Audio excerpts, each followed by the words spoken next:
Do y'all think my boy, Jay Beagle, will score more points than the $6 million man himself, Louis Erickson, next season?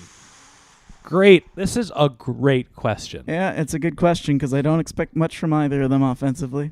My prediction is that Louis Erickson will get a Louis Erickson-like injury, and he'll be on the IR 15 games into the regular season. Did you say a Louis Erickson style injury or like a Marian Hossa style injury?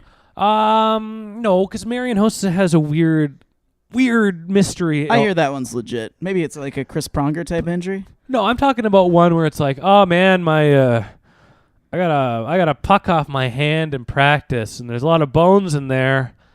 Don't really want to risk it. Probably gonna go on the IR and just wait this one out. Like that's the kind of injury I predict Louis Erickson has. Something that's like where he might be worried about getting knocked out of the NHL soon. He could be, a Nate Schmidt kind of injury. A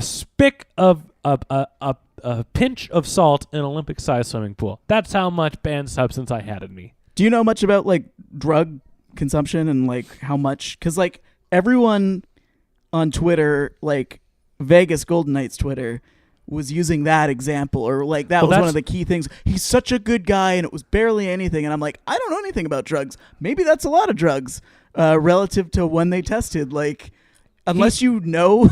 That was in his statement. Did you see his statement? Yeah, I saw the statement, and that was like the reference point. But I'm like, I don't know what's like the standard. Maybe that's like 4 times as much as like is acceptable. And there's a reason for it. Like, when you put amounts out there, it's like, oh, well, I had X amount of cocaine in my bloodstream, and that's the equivalent of 1 beetle on 4 full-size Canadian Football League fields. 1 beetle. And it's like, what does that mean? Like, that doesn't sound like a lot, but maybe for drugs it is. Like, I haven't done the homework, so that's fine. But you're not using that as an argument. But that people are throwing that out without knowing what that means. When you read the statement that it's like, oh, I did the banned substance this morning, and it was just this pinch of it in my Olympic-sized swimming pool of a body. Like, it's just, yeah. But if that's all people normally take. No, but that's when he got tested. Stuff leaves your system. Yeah. Robinson Cano got suspended for 80. He was his first time in the Seattle Mariners, my beloved Mariners.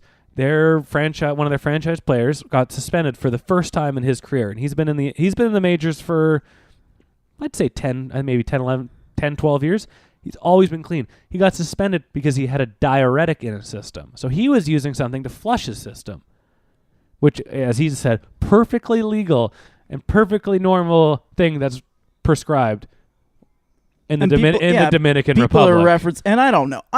No, but it was the arguments being put out there, like using Nate Schmidt's letter as like their reasoning to why it's okay. That's like Donald Trump's been claiming all sorts of things he's been accused of. Well, even if I did do them, they're not illegal. When like lawyers say, multiple sources say, yes, actually that is illegal. It's one of those like, this is not a source that you can claim. You need to. So what we're find, when you think about it, homework, which I haven't done, so I'm not going to make any claims. If they tested Nate Schmidt 2 weeks, maybe a month before, maybe he has that sample size would have been a lot bigger than a pinch of salt. A full Olympic swimming pool amount of his body's just banned substance.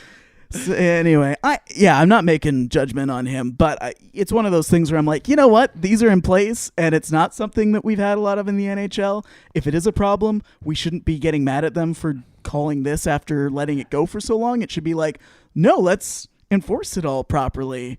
Well, or I know Dave. If they haven't punished people properly in the past for things like Semyon Varlamov, for example, is one of the names people are like, why is he still in the league? It's like, well, we should be pushing for people like that to be pushed out.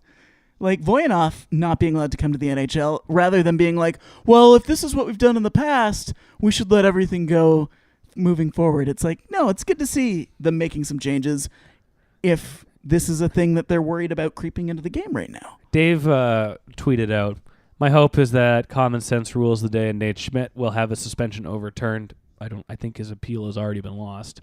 Yeah, I thought it was. They all put out their releases after the appeal had already gone through. This type of positive test is not worthy of any action. NHL, catch the cheaters, please, but don't be unreasonable. It makes the whole league look stupid. Again, we don't know what that test would have looked like 2 weeks before.